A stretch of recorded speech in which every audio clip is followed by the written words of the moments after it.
Hey, how's it going, guys? It is FusionBolt26 here. I'm with my bud, SAS Shadow. And we're going to be talking about the people that have been announced for Otakon 2016. And as Jason and I have learned that there's a recurring theme. Last year it was Dragon Ball Z with Laura Bailey, Son Shamel, Chris Sabat, and it was like the name, the guy who did Raditz. It was Jason something. I can't remember. I can only remember Jason because it was literally like your names correlated. Yeah, but regardless, there was a pretty heavy Dragon Ball theme, and that did kind of tie in with the August 4th release of Dragon Ball Z Resurrection F. So this year's theme is it's kind of Pokemon related, and I can see where that's been going and why it's been Pokemon related, mainly because Pokemon Go just came out today. So if you want, I would definitely, if you're a big Pokemon fan, I would definitely go download that, get Pokemon Go Plus, just do whatever you gotta do, and just have fun with the game. I know I'm probably gonna be downloading it here soon. Yeah, definitely, it looks very fun. Also, Sun and Moon is coming out in November. I mean, how hyped are you for that? Oh, yeah, it is. Alright, so out of the two legendaries that we've seen, I'm kind of leaning towards more Sun because it's got a classic Pokemon vibe. I agree. It's just, I mean, they both look fantastic, but it just feels nostalgic. Right, and especially with, I think what Pokemon's been trying to do is they've been trying to tie Pokemon in with the yokai world, and that's not really the best strategy, but I mean, it's Pokemon literally stands for pocket monsters. Yeah. So it's definitely an interesting concept. Definitely an interesting concept. And you know, let's hop right into it. We're gonna start talking about who these characters are, what they do, and you know, how they tie in with the show. And we will get as much covered as possible. I am recording on my phone, so sorry if audio quality is bad. I'll try and see if Movie Studio will allow me to bump that up. So let's get right into it. What is the first one? Alright, we got disclaimer. If we pronounce these names wrong, we're sorry. Yeah, if we butcher these names. They're really obscure last names, so you gotta cut us some slack. Anyways, we have Michael Licio Jr. Voice of Clement and Inkay. Now, and let's not downplay it. Clembon is the bitch. Oh, for X and Y, yes, because you had Max for Sapphire and Ruby. Each season has its own. Yeah, it was Brock first, and then Brock kind of became a main character. Yeah, and then it was Dawn, because Dawn was the female protagonist and the bitch of the series. And it changes every season. And it's just kind of like a vibe, because you always got to have that one brainiac that knows everything about the Pokemon and will help you fill out your Pokedex really fast. Especially with Ash Ketchum, who's literally stayed 10 for 12 years. Exactly, which is kind of amazing. Oh yeah, if you want to know, this is our omnipotent puppy Max. She can literally walk through walls. Yeah. Anyways, moving on, next we have Haven Paschal, and she does various Pokemon as well as Serena. And for those of you who haven't watched X and Y or the newer series with Xerneas, Yveltal, and Zygarde, Serena is the female protagonist. She's also featured in the Pokemon games. You can either play as her, or you can play as the male character, which the male character isn't really covered in the series. They don't really talk about it. But Serena is probably one of the only characters that's correlated between the show, other than Dawn, May, and Misty. Yeah. But the only thing that I have a problem with Misty is in the original 1995 Pokemon release, Misty was a gym leader, but they didn't really cover that. They just kind of found Misty on the side of the road. Yeah. So that's what I don't like, but it does state in the original Pokemon release that she is a gym leader. It does, but it's not covered very well. And you never really see her go in and battle Brock, or you never really see Ash go in and battle Brock and battle Misty in the Pewter City and Cerulean City gyms. So it's just, you know, it's a little confusing. Quick question before we go on to the number 3 spot. When did you get into Pokemon? Oh, that was a while ago. I got into it way back when Fire Red and Leaf Green remakes came out. That is probably the same, because I was about, like, what, 5? Yeah. Long long time ago, and that was back when the Game Boy Advance SP was out. It was like the first Game Boy that had it was like a clamshell design, had a backlight. I mean, this is back when the Game Boy was the top technology. This is old. Right, and like, not gonna lie, I still have my Game Boy Advance SP. I know, I still have it upstairs. It's awesome. All right, moving on to number 3. We got. Oh, this one's good. We got Allison Leigh Rosenfeld. She does Bonnie and Nurse Joy. Alright, so quick little fact before we go into discussing her character. There's been a little Easter egg revealed about Nurse Joy. Really? Yeah. Alright, so apparently if you look at the plus on each Nurse Joy's hat, you can tell which city they're from and how they differentiate from each other, because Nurse Joy is a like sextuplet twin. There's like so many. Yeah, and it's fucking amazing that the developers of Pokemon added that in, but nobody noticed it until 2 years ago. Wow, that is that's cool. But I mean, anyone who's watched the show, Nurse Joy is always there in all the cities. And of course, she always has that. What was it, like a Clefable in the first one? Or like the evolution of There was an Audino, there was Clefable, there was a Wigglytuff at one point. Yeah. It's kind of funny that her side Pokemon kind of changes. Yeah, based on which one it is. Right. Moving on to the number 1 spot. We have Sarah Natochenny herself, and that is the voice of Ash Ketchum. Now, we saw this with Trunks last year, that Laura Bailey actually voiced Trunks. What are your thoughts? Because, like, I don't see how females and I'm not being sexist here, so please don't take this in any way, shape, form, or fashion as me being sexist. I'm just legitimately curious as to how females with a higher pitched voice range can drop down their voice and scratch it up to make it sound like a guy. Well, to be fair, they're not voicing super deep guys. You know, it's kind of just I mean, he's like 10, so this is before he would have had puberty and his voice would have dropped. So right. He can still reach those high notes. Right, but what I'm saying is like, wouldn't it surprise you if a lady voiced Roy Mustang, or if a lady Very much so. voiced Natsu, or yeah, because they have such deep voices that I don't think.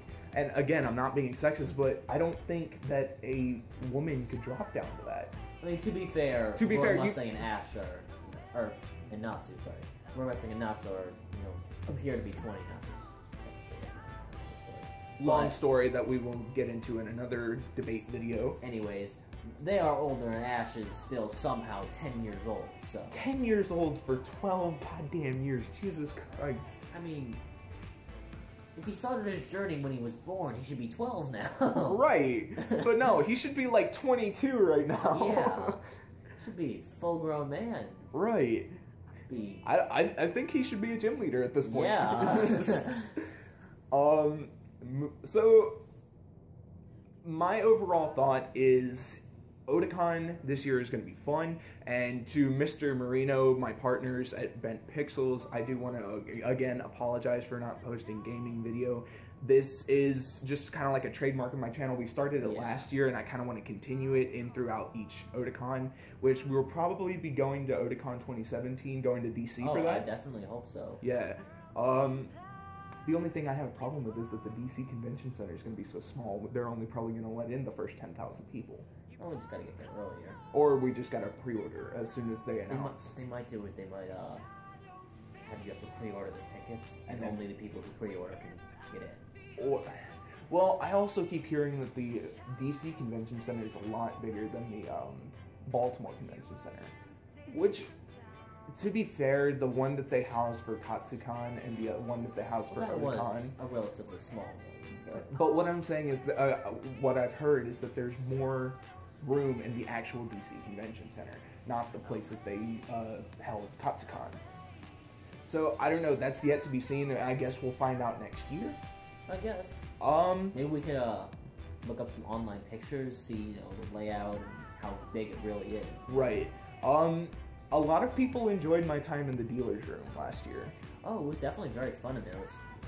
humongous, got a lot of space.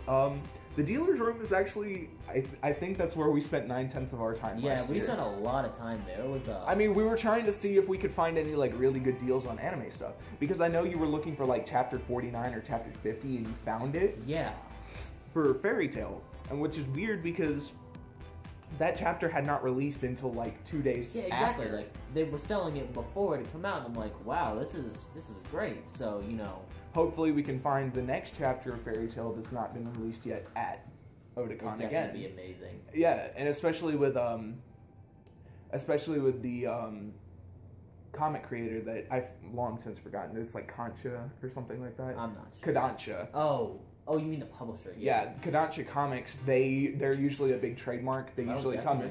They usually come in with Funimation because Kodansha and Funimation team up for Fairy Tail. Yeah, it's definitely a very...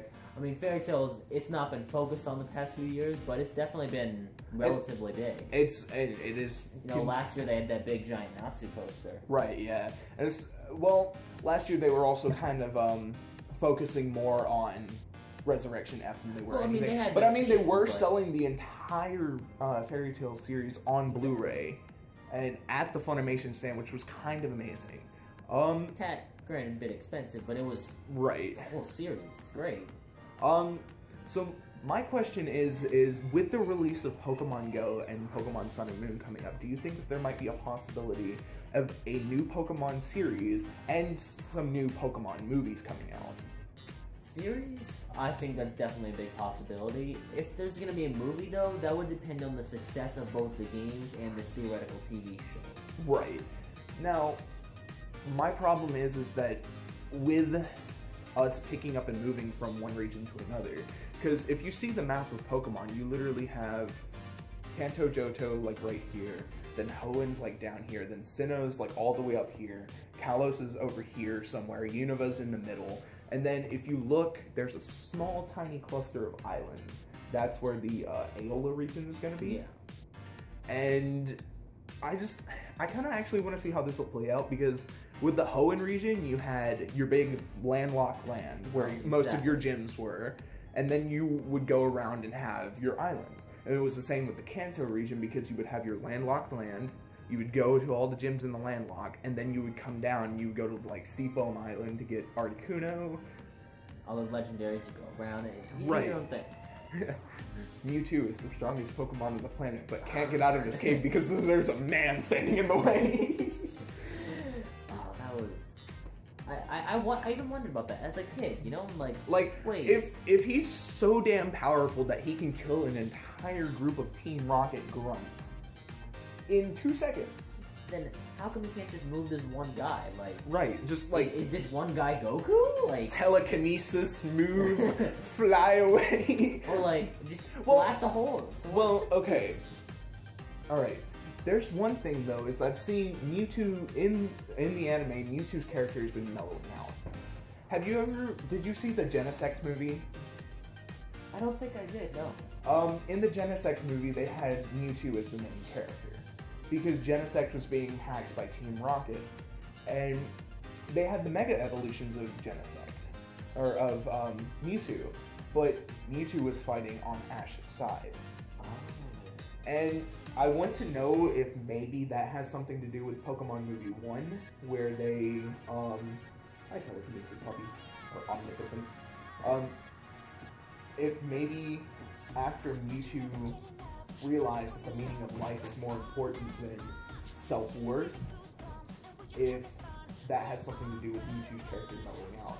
Because when Mewtwo was first introduced, Mewtwo was badass. He really was. He was very savage, very, I'm the most important thing, you're not going to do anything to disrupt me. And now he's just more, he's more understanding, calm, things like that. Well, here's what I want to point out, is that in the Pokemon Movie 1, after Ash dies and all the Pokemon are weeping, Mewtwo says, I realize now that the circumstances of one's birth is irrelevant. It is not what you do with the gift of life, it's how you take it and handle it that determines who you are. And I'm not sure if that's what kind of led Mewtwo to start mellowing out and kind of I think that's what they say it did, no. Because, I mean, you gotta take into consideration, in between the whole fight with Mew and Mewtwo, which I don't even remember how that started. It's been ages. Yeah. In between the whole fight, they blasted each other. Like, they had separate blasts coming into the middle. Ash jumps into the middle, gets hit by both. Now you gotta remember, Mew at the time was the strongest Pokemon on the planet, rivaled by Mewtwo. Now we have Pokemon like Arceus, which is literally God. Exactly, so you know, they've introduced a whole new level of OP Pokemon. And you kind of see the same trends with other animes, like you see it with Dragon Ball Z. Every other enemy that Goku fights is always 10 times stronger than he is. Exactly, you know, it starts out, you know, and I mean, Vegeta and you need to train a lot. To go off topic here to Dragon Ball Super, I wonder if that's what's going to happen with, I wonder if Goku's actually going to be able to beat Black Goku, because Black Goku's like, what, at a power level of 20 times stronger than Goku is right now? It's insane, but that's a Pokemon. Right. And you know, with the release of Pokemon Go, I think that this is going to be amazing. Because I've seen a couple of joke posts about Pokemon Go. And one of them actually was like a newspaper article. It was like, man climbs Mount Everest because Articuno's lair was up there. I can see myself doing that. So would you climb a nuclear power plant because Zapdos was at the top? Would you climb... Would you like walk directly into the middle of like... a volcano for Moltres? Yeah. And what I'm still debating is if you're gonna I want to see. Like, would you take an airplane trip to find Arceus or something? Right. No, what I want to see is like some person goes into the Carlsbad Caves in New Mexico and finds Mewtwo. But then again, it's gonna be like $100 to buy a Master Ball, because the problem with Pokemon Go, and I'm starting to realize this now, is that it is taking a more Call of Duty approach to things. Call of Duty has its main DLCs that comes out with the Season Pass.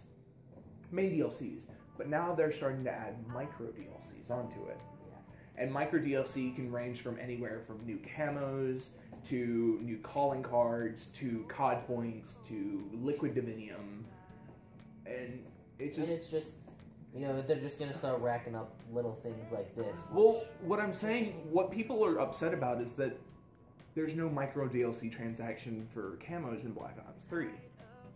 Which I don't think is a bad thing at all. Because I think it's a rather good thing that you can get all these really cool camos for absolutely free just for playing the game. Yeah. Now, what people are mad about, and what people are asking for, is that they're... and I'll cover this in another video, I'm just going to brush upon it now, is that there was a survey that came out. You know, like they did at the end of Advanced Warfare, everyone took a survey. Yeah. What would you be most interested in getting out of an advanced supply drop? And I'll share a funny story on that later. They did the same thing, and a couple of the options were esports team gear sets for specialists, and the other one was esports teams camos. Now, what people are spectating about is if you were to make those esports camos and esports gear sets micro DLC, you would make millions of dollars because everybody's going to try and buy them. Marketing right there for you. Yeah, definitely. But with the microtransaction DLCs for Pokemon Go, I don't think it's going to be that big of a problem because it seems the catch radius for Pokemon Go is much higher than it is for actual Pokemon games. Like, where's Max? Max! Oh, she's not gonna come. Come here, Max. She's not gonna come. Don't bother. So, like, if Max was a Pokemon, and I had my Pokemon Go, and I pointed my camera at Max, and I swiped up to do the Pokeball thing, the catch ratio for me catching Max with a Pokeball would be higher than me catching a Lillipup in the game with a Pokeball. Wow. And with that being said, it's gonna be like, I think what the prices were for Pokeballs is it was like $1 for Pokeballs, $2 for Great Balls, $3 for Ultra Balls, $15 for Premier Balls, and $100 for Master Balls. Which I could see why people. I mean, it's a perfect. It's fail safe. Right, and people are going to spend that $100 because nobody's going to be able to catch Mewtwo if they just have a Pokeball. I mean, yeah, people will try, but nothing's going to work. Even with the catch ratio being much, much higher, the Master Ball is always perfect. Because it literally has a 100% catch rate. You cannot, nothing can break free from exactly. the Master Ball.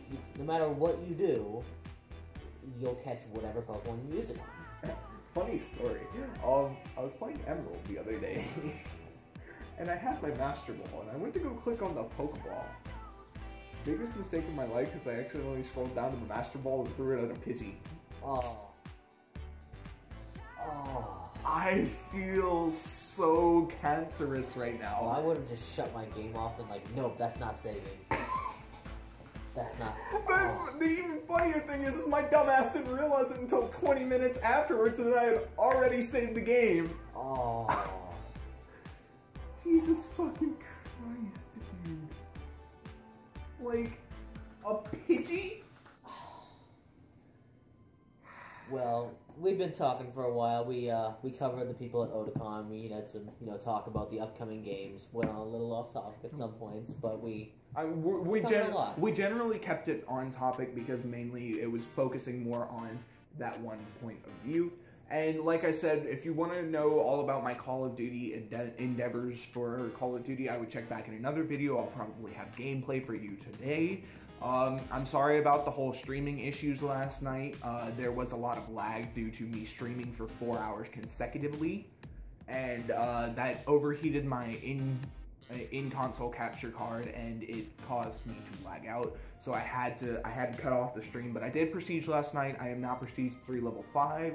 And I'm working on getting my guns Dark Matter, so if you want, check back with me tonight. I'll probably be streaming again. I'll probably be streaming all this weekend. I know I'm not going to have much time to stream. So, as I was saying, we're probably just, I'm not going to have enough time due to work at 4:30 tomorrow. So, thank you guys so much for watching. If you like this, leave a like. Don't forget to comment down below. I will link this man's YouTube channel in the description. Check him out. Give him some love. He is one of the most fantastic anime debaters that I have ever seen. He brings facts to the table, even using math during non-school hours, which is fucking amazing, dude. Like, this man can do calculus, and he's only in, like, what, trig? Yeah, It's completely insane, and if you ever want like a good factual video about anime, this man is your man to go to. He has literally provided me with some of the feats and stuff that I know now about Fairy Tail that I didn't know beginning the series. So if you want to check him out, I will get him jump started on his YouTube channel tonight. I will send him some links to get a good editor. I'll send him some links to get a good audio capture software, and I will definitely get him some links to get some pictures and stuff to use in his videos to just kickstart his YouTube channel off and put it up on the right foot. Alright. So, thank you guys so much for watching. If you like this, leave a like. Don't forget to comment down below, and we will see you in the next one. Make sure to subscribe to this guy if you haven't already. Hey.